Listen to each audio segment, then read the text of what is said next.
大大家好，家好，欢迎来到我们的 YouTube 频道。今天给大家介绍一下中国建筑吧。我先把中国古代建筑谈一谈，然后说到现代的建筑。长城也叫万里长城，是中国最伟大的建筑，是世界七大奇观之一，6000多公里长。可是盖长城的人很多都丧命了。以前建了长城是不让北边的邻国进去，现在长城是一座文化建设了，每年都有很多老外来参观。紫禁城还叫故宫，是世界最大的宫，盖了14年才盖完。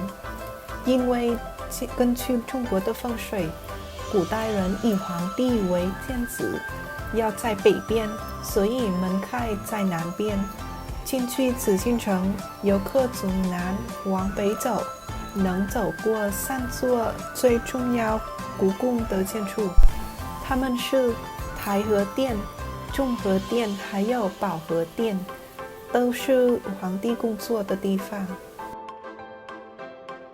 在北京还有一座很有名古代建筑天坛，天坛是皇帝来祭祀的地方，要不是被闪电烧了，最初的天坛到现在还在呢。其实现在的天坛是这火灾几年后重建的。最近几年中国变化了很多，一座大城市都发展了好多高楼大厦。至于比较现在的建筑，我们才是要去看看上海。到2007年，东方明珠塔是中国最高的建筑，这座高楼好像2棵树，小的在上边，大的在下边。接着是上海环球金融中心、金毛大厦和上海中心大厦，这3座在一起成为上海最高的建筑群。在中国，建筑不只是越来越高，它们还越来越有意思。我们来看看这些奇怪的建筑啊。看起来中国的建筑古代、现代都很有意思，可是中国文化还有很多要说的。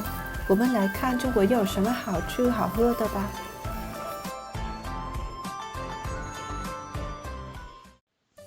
在桌子上有一盘盘烤鸭，一杯茶和一瓶可乐。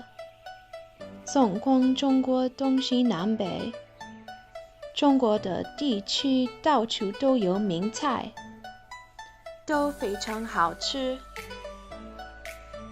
要是你有民以食为天的想法，中国的大排案和饭馆都对你来说吃起来都会很满意，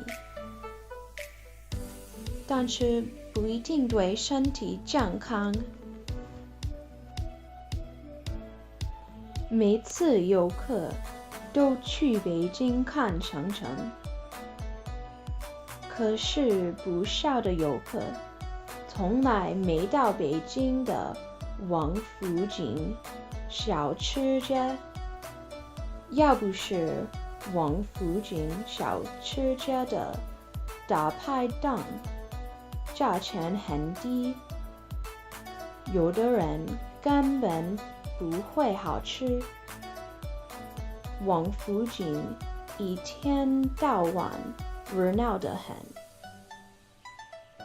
街上的人拥挤了一起，有的时候真麻烦死了。香港在中国东南角落，这个城市靠海，所以海鲜菜琳琅满目，多得不得了。比方说鱼丸和虾饺，来到香港的时候，你尽可能多带一些零用钱。香港的街上有一家饭馆，处处名人睡闲。除了海鲜菜以外，香港有名的甜点有蛋挞、菠萝包、双皮奶等等。这是香港的蛋挞，不过原来不是中国的甜点，是葡萄牙的，叫奶黄。菠萝包甜甜的，香香的，不过里面没有菠萝。那为什么名称是菠萝包呢？主要是因为外形看起来像菠萝嘛。最后，中国传统节日有一些特色的食物。春节除夕，大家团团圆圆吃年夜饭，在盘子里堆满饺子、面条和春卷，有的人以茶代酒，有的喝汽水。干杯！中国的节日对你有兴趣吗？那继续看看吧。